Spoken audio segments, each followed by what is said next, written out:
अस्सलाम वालेकुम। उम्मीद है आप लोग खैरियत से होंगे। नाज़रीन, जैसे कि आप देख रहे हैं, पंजाब की जो सूरत हाल है वो एक अजीब रुख इख्तियार कर चुकी है। हमज़ा शहबाज की हुकूमत को अभी 2-3 माह से ज़्यादा का अरसा नहीं हुआ और इस दौरान मुसलसल उनकी हुकूमत को हिचकोले दिए जा रहे हैं। अभी आपने कल देखा सुप्रीम कोर्ट का फ़ैसला आया कि दोबारा से इलेक्शन होंगे और वो भी 22 जुलाई को। इससे पहले हाई कोर्ट का फ़ैसला आया था कि फ़ौरी इंतखाब किए जाएं और उसके बाद जो उसके नतीजे में जो भी मुंतखब हो वो पंजाब का वज़ीर आला होगा। जब ये फ़ैसला आया था तो उस वक्त पीटीआई के वर्कर्स ने, पीटीआई के टॉप लीडर्स ने और सब ने एक दूसरे को मुबारकबाद दी, एक दूसरे को मिठाइयाँ खिलाईं। और उसके बाद जब इस फ़ैसले को उन्होंने समझा, इसकी डिटेल में जाना, कहा जा रहा है कि फ़ैसला इंग्लिश में था इसलिए उनको समझ नहीं आई। खैर, ये तो एक जोक था। बहरहाल उन्होंने पहले मिठाइयाँ खिलाईं और उसके बाद वो मिठाई उनके लिए जहर साबित हुई जब उनको समझ आई कि इन्होंने इलेक्शन 1-2 दिन में ही करवाने हैं। और जैसे कि पीटीआई के आपने सुन लिया होगा कि पीटीआई के काफ़ी अरकान मुल्क से बाहर हैं, लेकिन अगर वो मुल्क में आ भी जाते हैं तब भी जो अरकान की गिनती है उन पर फ़र्क नहीं पड़ सकता, क्योंकि हमज़ा शहबाज साहब के जो वोट हैं वो कंप्लीट हैं और चौधरी परवेज़ इलाही साहब को जब भी वोट पड़ते हैं, जब भी इलेक्शन होता है, उसमें दोबारा शिकस्त का ही सामना होगा। लेकिन चलें, फिर बहरहाल हमने देखा कि लाहौर हाई कोर्ट का फ़ैसला आया और उसके जैसे ही फ़ैसला आया तो रात ही इमरान खान साहब ने अपनी एक वीडियो बयान में कहा कि मैं इसको चैलेंज करूँगा सुप्रीम कोर्ट में। और हमने देखा कि अगले ही दिन फ़ौरन ही सुप्रीम कोर्ट में चैलेंज किया गया, फ़ौरन ही 3 रुकनी बेंच बैठा और जनाब 3-4 बजे ये फ़ैसला आ गया। अब थोड़ा सा मैं एक मौजू से हट के एक बात करने लगी हूँ। मुझे इस चीज़ की समझ नहीं आती। अगर आप मुझे समझा सकें तो प्लीज़ कमेंट्स में समझाइएगा। क्या हमारी अदलिया इतनी फारिग बैठी है, इतनी आराम, क्या कहते हैं कि बिल्कुल फ्री वो बैठे हैं कि फ़ौरन ही जैसे ही सुबह रिट होती है फ़ौरन ही 3 रुकनी बेंच भी बैठ जाता है, उस पर समाअत भी शुरू हो जाती है और फ़ौरन ही 4-5 बजे उसका फ़ैसला आ जाता है और कहा जाता है कि इतने फ़ैसले पड़े हुए हैं, इतनी केसेस पड़े हुए हैं और जजेस की कमी है और पता नहीं कितने कितने केसेस की रोज़ाना समाअत होती है और तमाम केसेस फिर भी निपटाए नहीं जाते।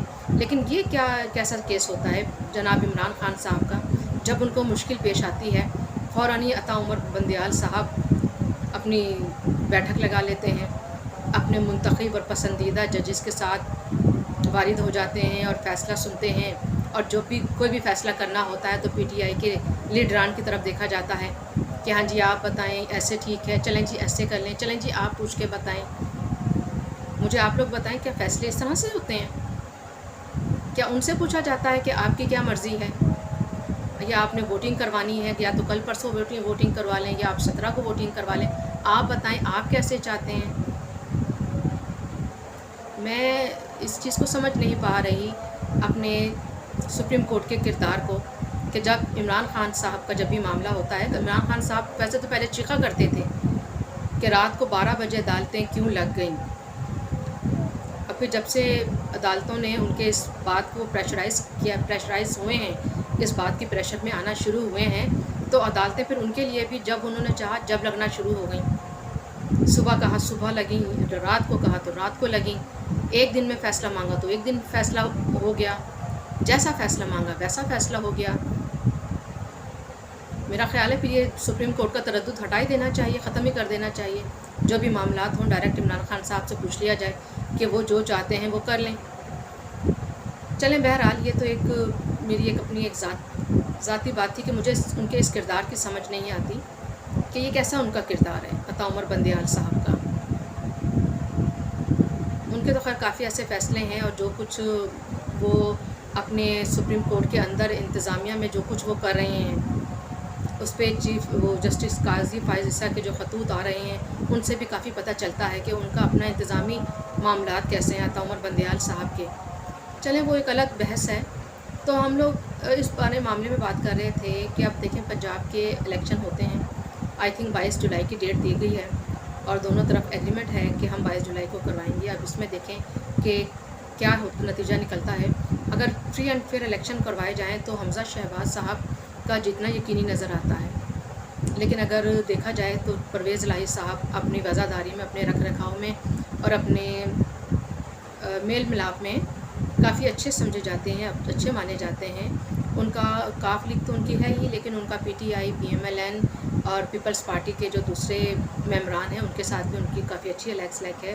تو اگر انہوں نے وہاں پر اپنی چمتکاری نہ دکھائی تو پھر تو یقیناً حمزہ شہباز صاحب ہی نیکسٹ ہمارے سی ایم ہوں گے، آگے اللہ بہتر جانتا ہے۔ بہرحال حالات بہت ہی خراب ہیں، ایک طرف ہماری معیشت بہت ڈاؤن جا رہی ہے، دن بدن پیٹرول کی قیمتیں بڑھ رہی ہیں، مہنگائی آسمانوں سے باتیں کر رہی ہے۔ غریب کا اس ماحول میں، ان حالات میں جینا دوبھر ہو رہا ہے، بہت مشکل ہو رہا ہے، اور اوپر سے ہمارے یہ سیاسی کارنامے، ہماری سیاست مستحکم نہیں ہو رہی۔ یہ دونوں باتیں ہماری ملک کی معیشت پہ بہت بڑا اثر ڈالتے ہیں، بہت برا اثر ڈالتے ہیں۔ ایلیٹ کلاس کا، اشرافیہ کا اور امیر طبقے کا تو کچھ نہیں جاتا، وہ طبقہ جو مزدور ہے، جو دہاڑی دار ہے، وہ مزید غربت کی لائن میں، غربت میں دھنسا چلا جا رہا ہے۔ اس کے حالات پتلے سے پتلے تر ہوتے جا رہے ہیں۔ وہ اگر صبح کا کھانا ارینج کرتا ہے تو اس کو یہ نہیں پتہ میں دوپہر کا کھانا کیسے ارینج کروں۔ شہباز شریف صاحب ایک بہت زبردست ایڈمنسٹریٹر رہ چکے ہیں، پنجاب میں ان کی کارکردگی بڑی بہترین رہی ہے، بڑے جانے مانے شخصیت ہیں وہ اس معاملے میں، لیکن ہم ابھی تک دیکھ رہے ہیں کہ پاکستان کے پی ایم بن کے ان کی وہ کارکردگی سامنے نہیں آ رہی۔ پیٹرول کی قیمت وہ بڑھا رہی ہیں، سبسڈی انہوں نے ختم کی۔ چلیں ٹھیک ہے، میں اپنے پہلے بھی بلاگ میں اس چیز کا اظہار کر چکی ہوں کہ ٹھیک ہے، ملکی معیشت کو سنبھالا دینے کے لیے کڑوے گھونٹ تو ضرور بھریں، لیکن یہ کیا کہ کڑوے گھونٹ بھرنے کے لیے صرف غریب عوام ہی ہے؟ یہ تو کوئی طریقہ نہیں ہے۔ اگر آپ نے کڑوے گھونٹ بھرانے ہیں تو ان کو بھرائیں جو ملک کی اچھے حالات میں پروفٹ لیتے رہے ہیں، منافع لیتے رہے ہیں، اپنی تجوریاں بھرتے رہے ہیں۔ اب ان کا ٹائم ہے کہ ان سے کہا جائے کہ آئیں قربانی دیں، آئیں تھوڑا سا ہمارا ہاتھ بانٹیں، اور کم از کم جو نچلا طبقہ ہے، جو مزدور دہاڑی دار طبقہ ہے، اس پر معیشت کا بوجھ، پیٹرول کا بوجھ نہ ڈالیں، ان پہ بم نہ گریں۔ شہباز شریف صاحب کو کچھ ایسے اقدامات کرنے چاہیے تھے کہ یہ جو مہنگائی ہے اس کے اثرات اپنے نچلے طبقے تک نہ پہنچنے پاتے، غریب کو نہ پہنچنے پاتے۔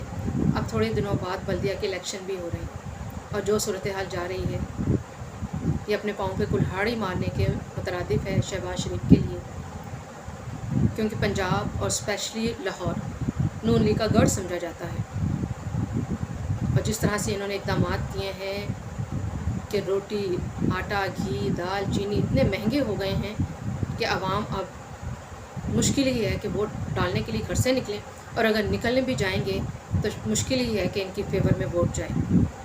اس لیے شہباز شریف صاحب کو جلد ہوش کے ناخن لینے پڑیں گے اور ایسی پالیسیز اڈاپٹ کرنی پڑیں گی کہ جس سے مہنگائی کا جو اثر ہے نچلے طبقے تک نہ جائے۔ امیر طبقہ، ان پہ ٹیکس لگایا جائے، ان پہ پیٹرول کا بے شک پرائسز ان کے اوپر ڈالے جائیں، اور نچلے طبقے کو، غریب طبقے کو، مزدور طبقے کو، مڈل کلاس طبقے کو اس مہنگائی کے بوجھ تلے نہ دبایا جائے۔ میں امید کرتی ہوں کہ جلد ہمیں کچھ بہتری دیکھنے کو ملے گی، اور ہماری ملک کی معیشت